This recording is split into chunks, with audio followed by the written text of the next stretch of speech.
Once upon a midnight dreary, while I pondered, weak and weary, over many a quaint and curious volume of forgotten lore, while I nodded, nearly napping, suddenly there came a tapping, as of someone gently rapping at my chamber door.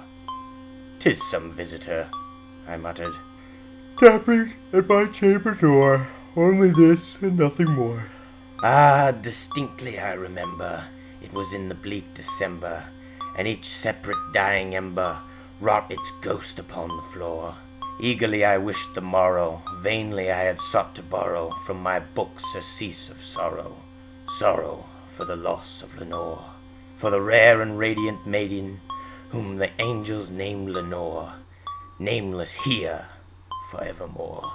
And the silken, sad, uncertain rustling of each purple curtain thrilled me, filled me with fantastic terrors never felt before, so that now, to still the beating of my heart, I stood repeating, "'Tis some visitor entreating entrance at my chamber door.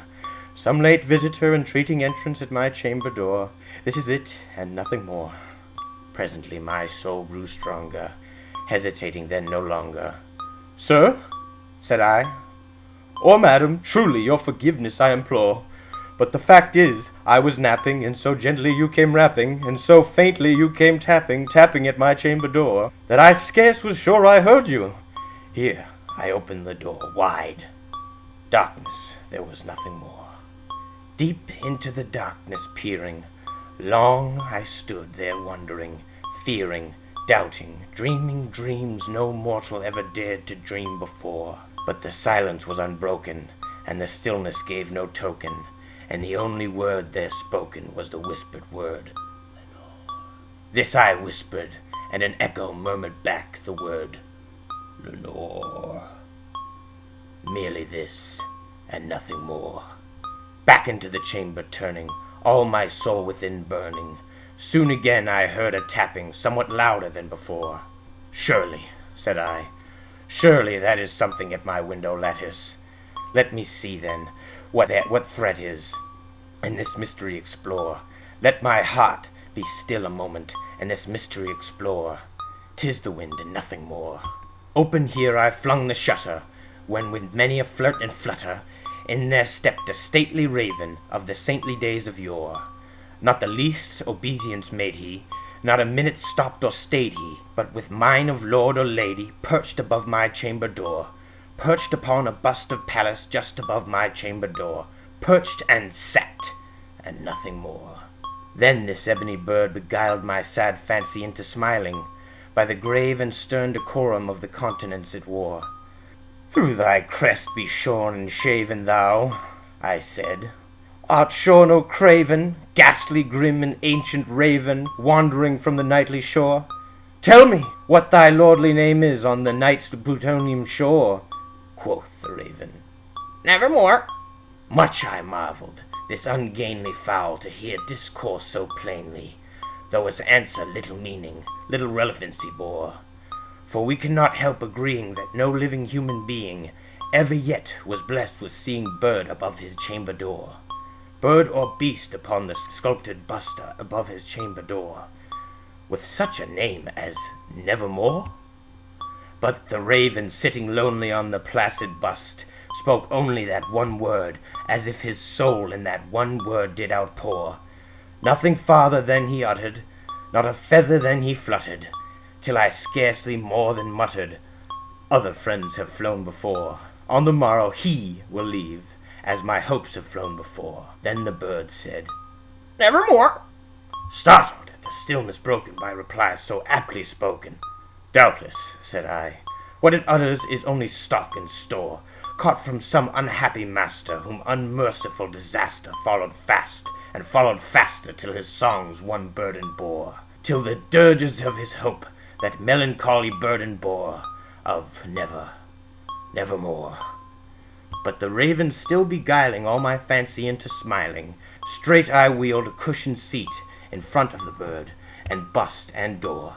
Then upon the velvet sinking, I betook myself to linking fancy unto fancy, thinking what this ominous bird of yore what this grim, ungainly, ghastly, gaunt, and ominous bird of yore meant in croaking, nevermore. This I sat engaged in guessing, but no syllable expressing, to the fowl whose fiery eyes now burned into my bosom's core. This and more I sat divining, with my head yet easy clining, on the cushion's velvet lining that the lamplight glow over. But whose velvet violet lining, with the lamplight glowing over, she shall press nevermore. Then, methought, the air grew denser, perfumed by some unseen censer, swung by seraphim, whose footfalls tinkled on tufted floor. Wretch, I cried, thy God hath lent thee, by these angels he hath sent thee, respite and nepenthe from thy memories of Lenore. Quaff, oh quaff this kind nepenthe, and forget this lost Lenore. Quoth the raven, nevermore. Prophet, said I, thing of evil, prophet still, if bird or devil, whether tempter sent, or whether tempest tossed thee here ashore, desolate yet all undaunted, on this desert land enchanted, on this home by horror haunted, tell me truly, I implore, is there balm in Gilead? Tell me, I implore. Quoth the raven, nevermore. Prophet, said I, thing of evil, prophet still, if bird or devil, by that heaven that bends above us, by that God we both adore, tell this soul with sorrow laden, if within the distant Aidenn, if shall clasp a sainted maiden, whom the angels name Lenore, clasp a rare and radiant maiden, whom the angels name Lenore. Quoth the raven, nevermore. Be that word our sign of parting, bird or fiend, I shrieked up starting. Get thee back into the tempest, and the nice Plutonian shore. Leave no black plume as a token of that lie thy soul hath spoken. Leave my loneliness unbroken. Quit the bust above my door. Take thy beak from out my heart, and take thy form from off my door. Quoth the raven, nevermore. And the raven never flirted. Still it sitted,